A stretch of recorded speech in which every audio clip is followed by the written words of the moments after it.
दिवसभरात पंतप्रधान मोदींचा बैठकांचा षटकार, काय ठरली रणनीती याबद्दल उत्सुकता. मोदींचा रशियाचा नियोजित दौरा रद्द. भारत आक्रमण करण्याच्या भीतीने पाकिस्तान सरकारची घाबरगुंडी. रात्री 2 वाजता घेतली पत्रकार परिषद. नवाज शरीफांची कन्या मरियम यांनी दिली अणुबॉम्बची धमकी.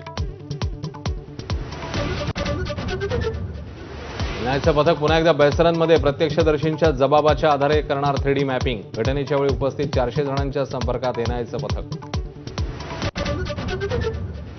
पाकिस्तान आर्मीचे एसएसजी कमांडोज दहशतवादी होऊन करतायत घुसखोरी, तर फाशीची शिक्षा झालेल्यांची दहशतवादी कारवायांसाठी भरती. पाकिस्तानच्या टेरर फॅक्टरीची धक्कादायक माहिती माझाच्या हाती. एलओसीवर भारताच्या राफेलच्या घिरट्या सुरू झाल्याचा पाकिस्तानी मीडियाचा दावा. पाकिस्तानची उडाली झोप. भारताच्या आक्रमक पवित्र्यानंतर मोठ्या दहशतवाद्यांना वाचवण्याची पाकची धडपड. हाफिज सईद आणि मसूद अझहरला कोट लखपत तुरुंगातनं बहावलपूरला हलवलं. मृत्यू झाल्याचा अभिनय केल्यानं दहशतवादी हल्ल्यातनं बचावलं. पुण्यातल्या 4 कुटुंबांनी सांगितली बेसरन खोऱ्यातली कहाणी. दहशतवाद्यांशी नकळत संवाद साधल्याचाही दावा. पहलगाम दहशतवादी हल्ल्याबाबत काँग्रेसकडून नेत्यांसाठी मार्गदर्शक सूचना जारी. सार्वजनिक कार्यक्रमात शिस्त बाळगण्याचे पदाधिकाऱ्यांना निर्देश.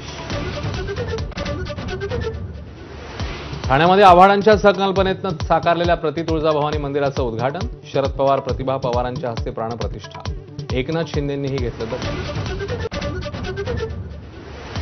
5 डिसेंबरला मुख्यमंत्रीपदाची शपथ घेणाऱ्या देवेंद्र फडणवीसांचं आता वर्षावर वास्तव्य. अक्षय्य तृतीयेच्या मुहूर्तावर पूजा करत गृहप्रवेश.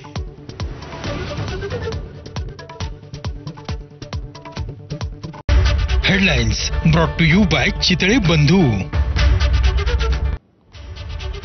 आपण बघताय 10च्या बातम्या एबीपी माझावर.